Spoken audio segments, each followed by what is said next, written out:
What's going on, everybody? This is Chris K from the Bet on C2C podcast and Burning the Red Shirt podcast, here to give you guys some MACtion DFS content. It just gets crazier and crazier. Last night was a little wild with some injuries, and then Bowling Green deciding to show their September Bowling Green stats. So that was a fun one. But we have three pretty nice games. I think, they're all kind of the same at this point, right? All MAC teams are fairly equal.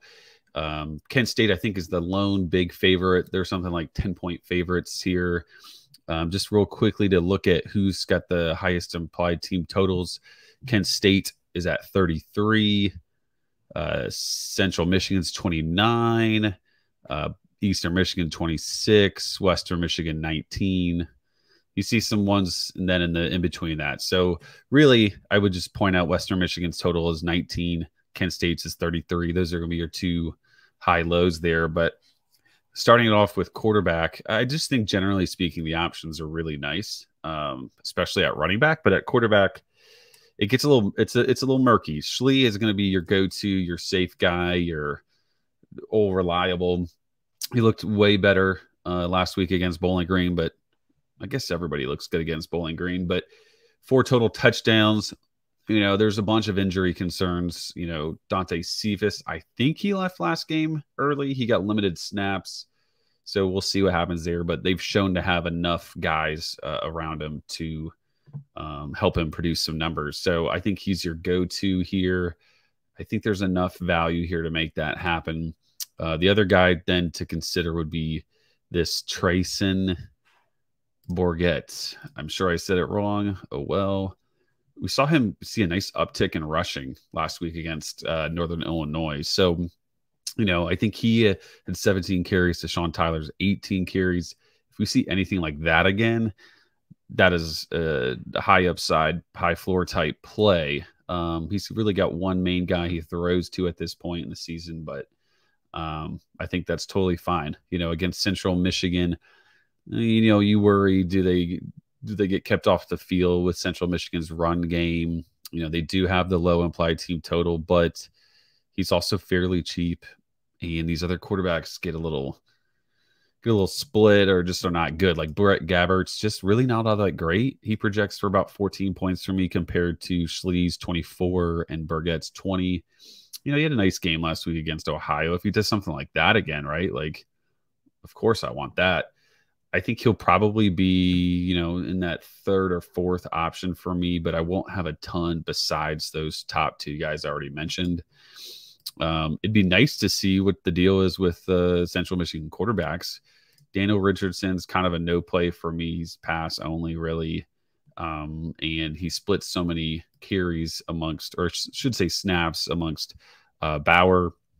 And then even like Bert Emanuel had a huge game. Had no idea who he was before last week, but you see here, right? Like if Bauer is going to get a bunch of snaps, he's going to run well. We saw it, the same type of offense last week be effective, but Lou Nichols is back. So how does that impact the game? Final guy to consider here would be Nevin Cremascoli, but I don't know, man. This just doesn't do it for me. I don't think he's very good. I think they said they shut down Rocky Lombardi, so he'd be coming back next year. If Ethan Hampton is back, that one feels a lot better. You're gonna have to pay attention to the pregame practices and warm up stuff like that. 6 o'clock start time for Eastern Michigan. Did not realize that. That's interesting. So I think other guy would be Austin Smith to consider. Is he the number one? Is Taylor Powell that number one quarterback? If Powell is healthy, I would imagine he's going to be the guy. If it is Austin Smith, he comes in at 6,700. Decent play. Eastern Michigan's got a solid total. Kent State's defense isn't the best. They played well against Bowling Green, and Bowling Green blew up yesterday. But I think those are the guys to consider. With Austin Smith maybe being in that third, fourth range as well. Running back is where it gets pretty awesome. I mean, there's just a ton of options here at the top. I have 4 guys over 20 points, and then pending Northern Illinois situation, maybe another at 20 points. So I think the safest of the bunch are going to be this Marquez Cooper, just consistent high usage. He had a bad game and for his type of performances last week, but blowout, didn't necessarily need him. I think we see closer to that 25 to 30 carry range, and they'll be moving it pretty well. Samson Evans is at my number 4 spot, but he's priced at number 2, but just a total touchdown monster. Really good play here. You love to see the high implied team total for players that are really kind of touchdown dependent with no real rush receiving here. He's not the superstar running back that you sometimes see in the MAC, but the yards per carry isn't too crazy, so you do kind of want that high usage and the touchdowns.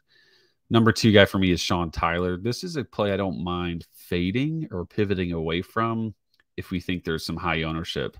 If we think ownership is away from him, I have no issue following the projections here and loving this. I just think there's a lot of options, so you can kind of get a little tricky and kind of play the ownership levels a little bit. What scares me about him is the implied team total. What I do like is they looked better offensively. He hasn't had those touchdowns like he did towards the beginning of the season or just last year period. So he's seeing this higher uptick in usage compared to last year, and the carries are there, which is nice. Yardage is kind of there, not really. The touchdowns, where are the touchdowns? So I think if the offense continues to improve with Burgett, that he could be a really good low-on play. 4th option is going to be, of course, Lou Nichols, just randomly sat out, but they did say, hey, he is healthy and will be playing, just like Bauer. So, he's been unimpressive in 2022, but you can't ignore his past and his potential receiving ability. So, low, at 6,200, and people know they've come out and said, hey, he's going to play. And when he didn't play, he was just very clearly not. I think there's a lot of value in seeing, if a guy's not going to play, he's literally in sweatpants, right? Like, not like Cedric Tillman, who kind of did the opposite to us last week. But I think Nichols is a great play. He's going to be high owned, though, so be prepared for that. Okay, so I brought up Northern Illinois running backs. Harrison Whaley with the random missed game. Same with Ontario Brown. I think that one was a little bit more expected. Right now, there's no real reason to believe that we know anything. There's no more bowl game really in contention for them. Do they play Creedle, the other running back that had a ton of carries last week? You really have to pay attention to this, and I can't really give you a good vibe of what to do. Creedle's 5,500. See the 36 carries there. Is he a young guy?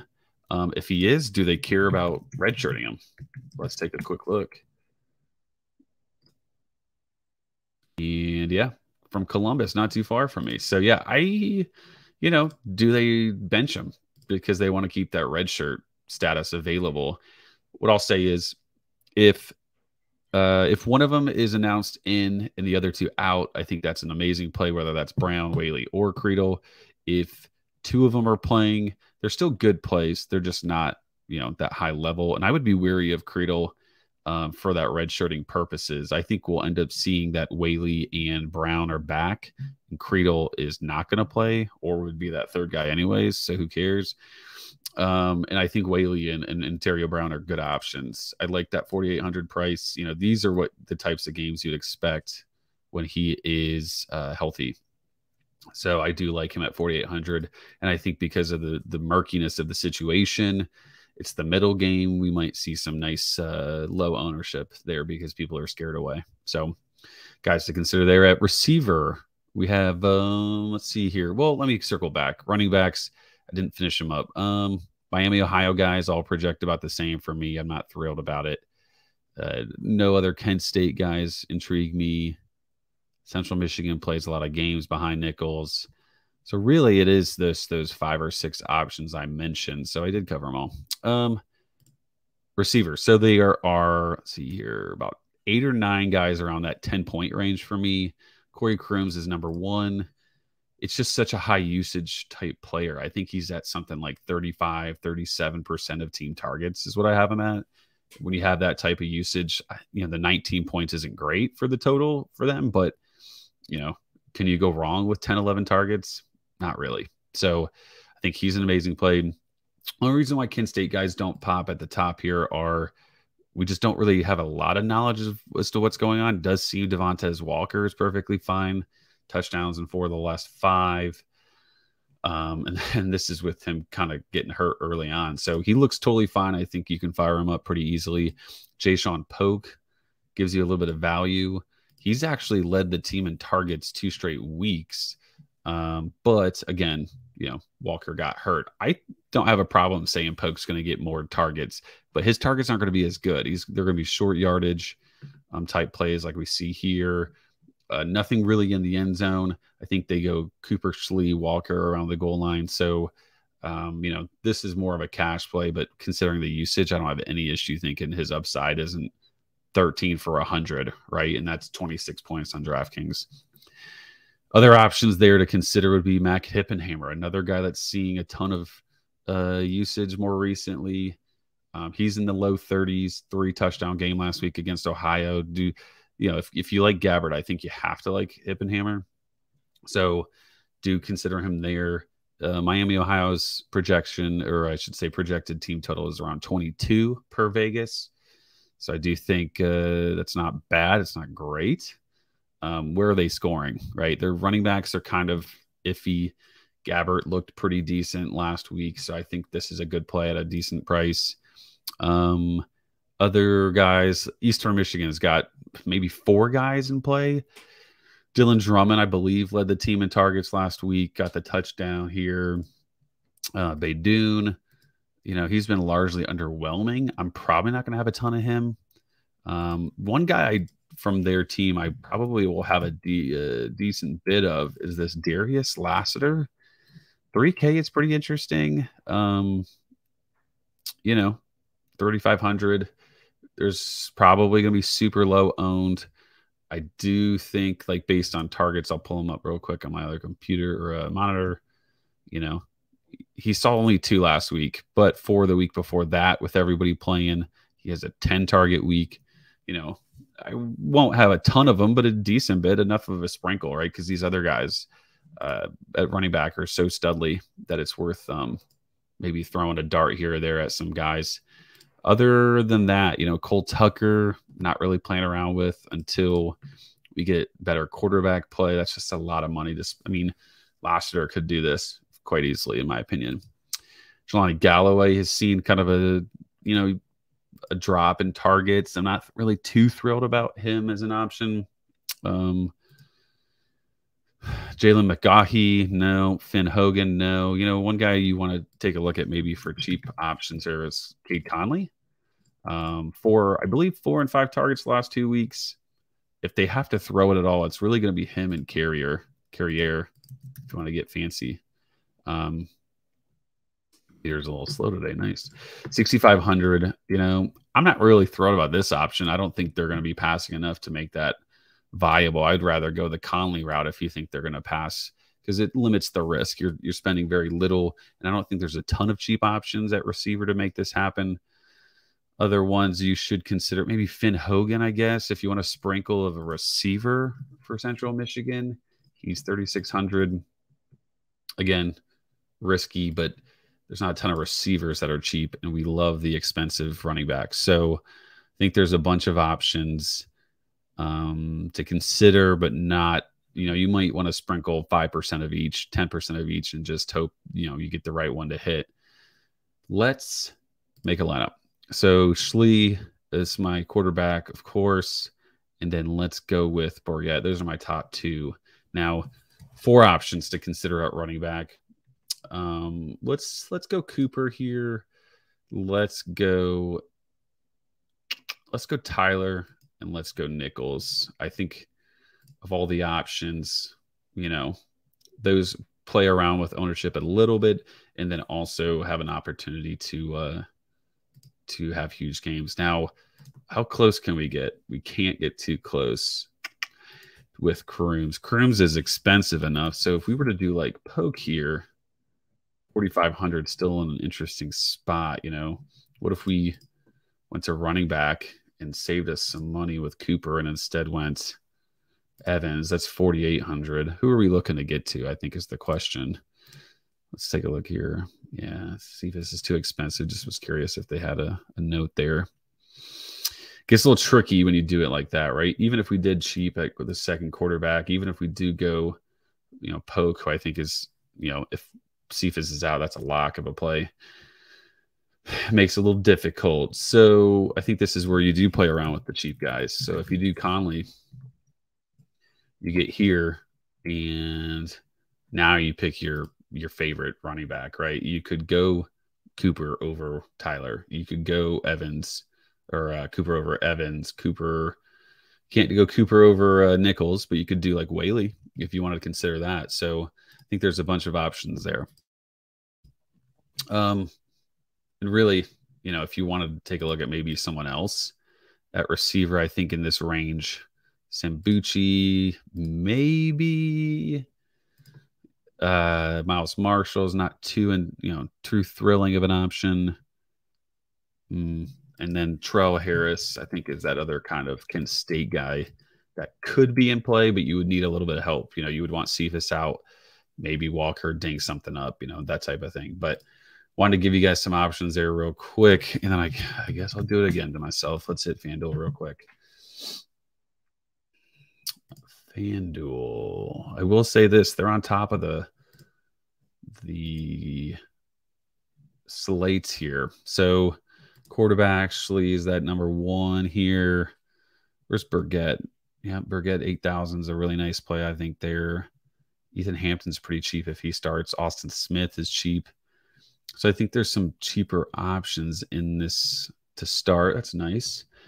I think Tyler has a really nice price for what my projections have of him and likely low ownership.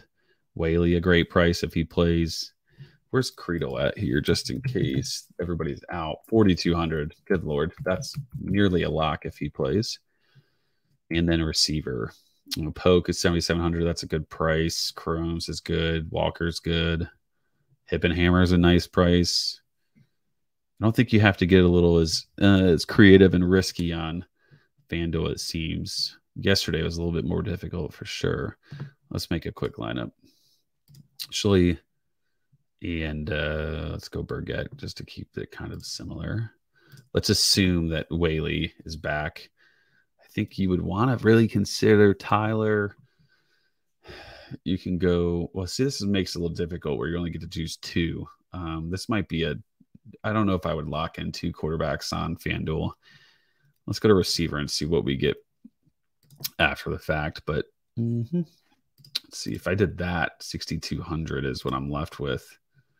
Those are great receivers, but where am I at with running backs, right? So maybe I don't do Crooms again and instead roster a receiver like Hippenhammer. Now 7,500. Brown could easily be a great play if the chips fall a certain way. If we were to go,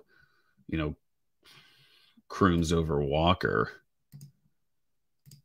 kind of mix it up, doesn't help you enough. You're kind of just missing out on Whaley. So just some different things to think about there. Hope everybody enjoys the slate. Hopefully we get some injury news on Cephas. On the Northern Illinois, I shouldn't say Northern Illinois, it would be Eastern Michigan. There's that kind of quarterback question mark. And then, of course, who knows what's going to pop up at the end. But hope everybody enjoyed it, enjoys the games tonight, and we'll talk soon.